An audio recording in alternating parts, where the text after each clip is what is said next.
Անտառապատ լեռներ, աչք շոյող մեղմություն և լորվա հրաշք բնություն։ Հենց այստեղ է գտնվում Քարինջը, որն առաջին հայացքից անխնդիր է թվում, բայց արիուտից թվացյալն իրականությանը համապատասխան չէ։ Այստեղ ճանապարհներն անմխիթար վիճակում են գտնվում։ Դեռ խորհրդային տարիներին է Քարինջ տանող ուղին գյուղացիների համար պատուհաս եղել, հատկապես տարվա այս ժամանակահատվածում երթուղային տաքսիները հրաժարվում են գյուղ հասնել, ասում են լոռացիները։ Դժվարությունն է ջուրջուն ագալի լրիվ տրանսպորտի հետ կապված է ծախսա բանա ես փող չկա օֆտի սարքելի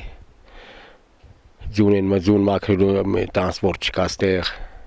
գյուղապետարն այդ միջոցին չունի։ Սովետական ժամանակներում ասֆալտապատվել էր,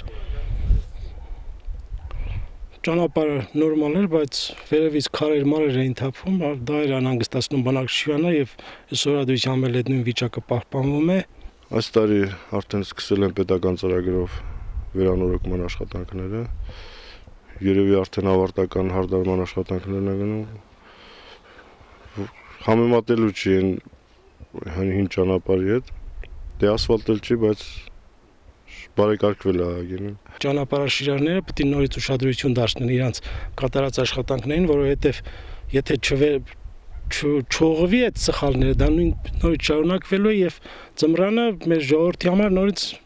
խնդիրներ առաջանալու։ Քարինջ համայնքում փաստացի 756 մարդ է բնակվում, ովքեր հիմնականում զբաղվում են անասնապահությամբ, քանի որ ինչպես գյուղացիներն են վստահեցնում, հողագործությունն այլևս արդյունավետություն չի ապահովում։ Կան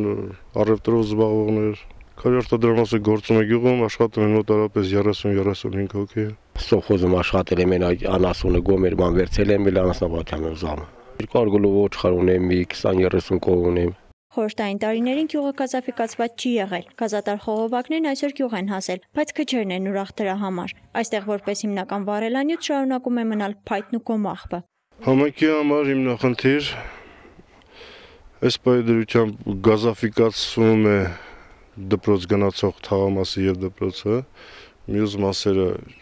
չեն գազաֆիկացում։ 2012-13 թվականներին էլ գյուղի մնացած մասը գազաֆիկված է, լավ կլինի դրանով եւ անտառը կպահպանվի։ Չնայած իմ կարծիքով abonentների քանակը այդքան շատ չլինի, որովհետեւ այսօր մարդիկ այդքան շատ հնարավորություն չունեն, որ